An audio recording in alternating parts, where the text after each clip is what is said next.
From Toronto studios, this is the Muslim News on Muslim Network TV. Assalamu alaikum, I'm Saamiyah Syed. Our top story tonight: the largest association of lawyers in the U.S. is urging the United Nations and the U.S. Congress to take action to combat anti-Muslim sentiments. The American Bar Association's House of Delegates passed a resolution calling on U.S. government agencies to implement comprehensive strategies to combat Islamophobia. Among the recommended strategies are public awareness campaigns about Islam and Muslims.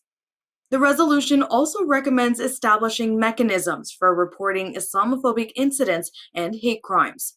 It calls for support of Congresswoman Ilhan Omar's bill to establish a State Department office to monitor Islamophobia, similar to the Office of Anti-Semitism. The resolution recognizes the UN's International Day to combat Islamophobia while calling for greater efforts to combat anti-Muslim hatred. Two conservative legal scholars argue former President Donald Trump is barred from holding office again under Section 3 of the 14th Amendment. The clause states no one may hold high public office who has engaged in insurrection or rebellion against the Constitution. William Baudet of the University of Chicago and Michael Stokes Paulson of the University of St. Thomas argue the clause requires immediate removal from office without additional action by Congress. They say it covers a broad range of former offices, including the president. A report by Washington-based Citizens for Responsibility and Ethics says there is overwhelming evidence Trump was the main perpetrator of the insurrection. Trump is the frontrunner for the 2024 Republican primary. He is facing several criminal charges stemming from his role in trying to overturn the 2020 presidential election and incite the January 6, 2021 uprising. Special counsel Jack Smith, who laid out the charges in a 45-page indictment last week, has proposed a trial date of January 2, 2024.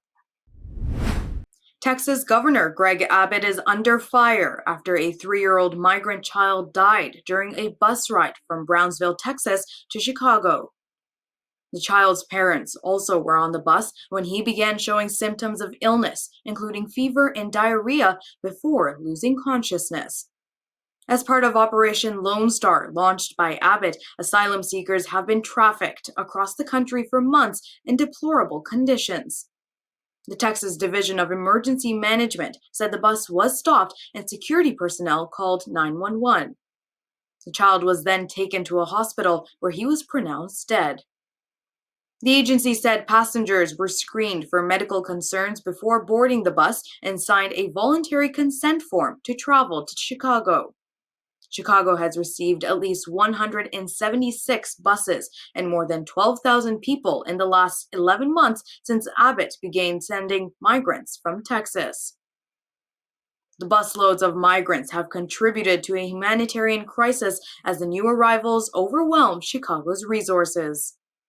Abbott's Operation Lone Star includes a buoy barrier installed in the Rio Grande. It has been criticized by the U.S. Justice Department and Mexican authorities.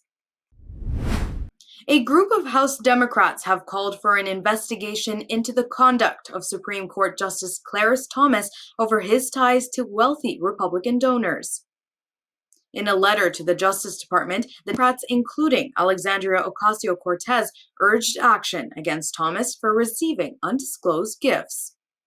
Investigative news site ProPublica revealed Thomas flew on vacation 38 times, boarded a private jet 26 times, and had VIP access to sporting events and luxury resorts. Thomas is required to file annual reports disclosing gifts, and failure to do so can result in a penalty under federal law. Ocasio-Cortez and other Democrats previously have called for Thomas's ouster over ethics problems. That includes Thomas's unsigned recusal in a case involving the January 6, 2021 attack on the U.S. Capitol. Critics have complained the Supreme Court is not subject to a mandatory code of ethics. A bill introduced in the Senate Judiciary Committee would require the courts to adopt an enforceable code of ethics. It is unlikely to pass the full Senate and Republican-controlled House. Republicans have so far defended Thomas, claiming he has broken no laws. Guoliang Liu, a Virginia Tech researcher, has discovered a new method for upcycling plastic waste into soap. The process involves breaking down the plastic's long polyethylene chains into shorter chains that resemble the fatty acids in soap. Although plastic should never be burned in a fireplace for safety and environmental reasons, Liu and his two associates have set up a special furnace in the lab. The plastic is heated in a laboratory oven in a process called temperature gradient thermolysis. The process breaks down the polymer chains. In the end, the oven is cooled to a low enough temperature to prevent further degradation. The resulting short-chain polyethylene is used to make soap through a process called saponification. This new method for upcycling plastic waste is environmentally friendly and could help reduce plastic pollution.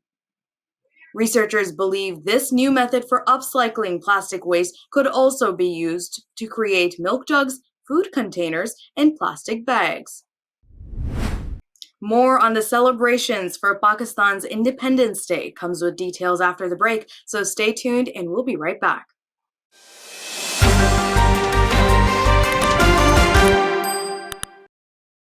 Welcome back. Pakistanis celebrated their nation's 76th Independence Day on Monday. Flag hoisting ceremonies, rallies, and other events were organized by the government and various political and religious parties to mark the occasion. President Arif Alvi hoisted the national flag at a ceremony at the president's house. Pakistan was carved out of the subcontinent as a homeland for Muslims on August 14, 1947, amid tensions with India over the control of Jammu and Kashmir. The partition sparked a rush of refugees in each direction and raging communal riots. It is among the world's largest displacements, according to historians. More than 6.5 million Muslims from different parts of India migrated to Pakistan following the end of British colonial rule in 1947. Members of the Ultra-Nationalist group Danske Patrioter or Danish Patriots burned a copy of the Quran in front of the Turkish embassy in Copenhagen. The group then burned another copy of the Quran in front of the Iraqi embassy.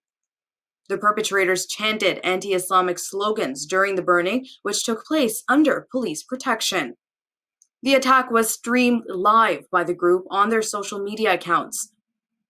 Recently, there have been repeated acts of Quran burning, desecration, or attempts to do so by Islamophobic figures or groups, especially in Northern European and Nordic countries.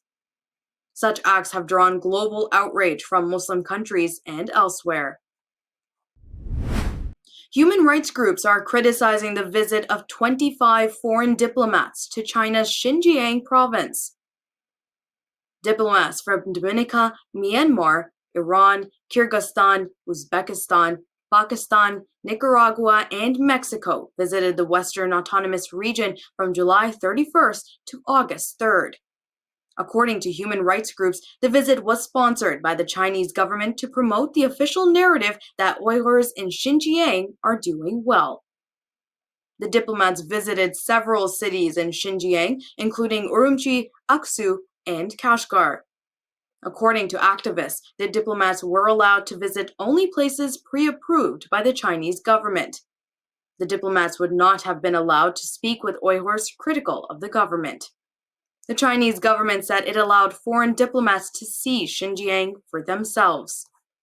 In early February, a group from African countries visited Xinjiang and expressed support for Chinese policies.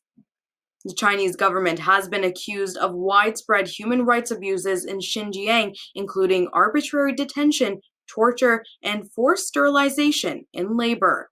China has so far denied the allegations. A holy shrine in Iran's southern city of Shiraz has been targeted in a deadly attack for the second time in a year. 2 gunmen entered the Shah Jalal shrine at 7 p.m. local time Sunday and began firing at security personnel and worshippers. They killed at least 1 person and wounded several others. 1 gunman was arrested with an assault rifle and 8 full magazines of ammunition. The second gunman fled the scene. This is the second attack on the shrine in less than a year. In October 2022, a lone gunman killed 13 people and injured 40 others before being killed by security forces. The terrorist group ISIS claimed responsibility for the 2022 attack. The group also was responsible for coordinated attacks in 2017 on Iran's parliament and the mausoleum of former Supreme Leader Ayatollah Ruhollah Khomeini in Tehran. In early June, 2 men were executed in Iran for allegedly being in contact with ISIS militants in Afghanistan. After recent communal riots in the outskirts of New Delhi, far-right Hindu groups have called for an economic boycott of Muslim businesses and Muslims' expulsion from villages. 6 people were killed in the riots, including 2 security guards. In the high-tech satellite city of Gurugram, a mosque was set on fire, and its deputy imam Muhammad Saad, 22 years old, was killed. Speakers at a gathering of Hindu groups called for an economic boycott of Muslim businesses and for keeping Muslims out of the villages. The Tribune newspaper reported the meeting instructed residents to shop at Hindu stores only. Kulbhushan Bardwaj of the militant group Bajrang Dal called on the meeting and demanded the release of men arrested for the murder of the imam. According to earlier reports, Bajrang Dal activists paraded through the city demanding shopkeepers not hire Muslims. Lawyer Shahrukh Alam called the economic boycott calls against Muslims part of a pattern of structural violence against them. He said police officers often are seen with Hindu activists at rallies. Muslim workers en masse are leaving Gurugram, a city on the outskirts of India's capital, New Delhi. The city is known for its high-rises and technology hub. According to media reports, 5,000 workers from various localities such as Tigra, Wazirabad, and others have left the city. It has affected the availability of domestic helpers, cleaners, cooks, security guards, and drivers.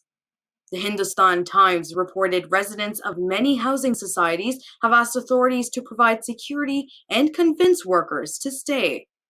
Of an estimated 40,000 street vendors in Gurugram, 40% are Muslim. Muslims are marginalized and systematically excluded from the city's governance and economic system. Now, they are also subject to threats and violence from extremist Hindu groups. The Hindu nationalist government of Haryana province bulldozed more than 1,200 properties belonging to Muslims in the first week of August.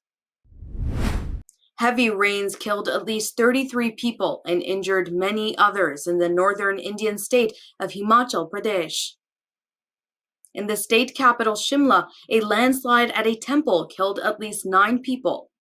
The State Disaster Management Center reported 752 roads have been closed due to the disaster. 1 person was swept away by floodwaters, while 2 others were rescued Sunday evening, authorities say.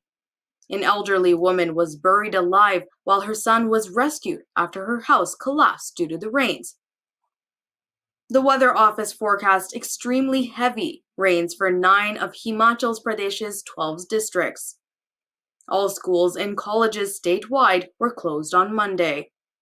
Authorities have asked people to stay indoors and avoid landslide-prone areas. That's all from our Toronto studios tonight. Thank you for tuning in. You can subscribe to our YouTube channel and hit the bell icon for the latest updates. For more content, keep watching Muslim Network TV or visit muslimnetwork.tv. Assalamu alaikum and good night.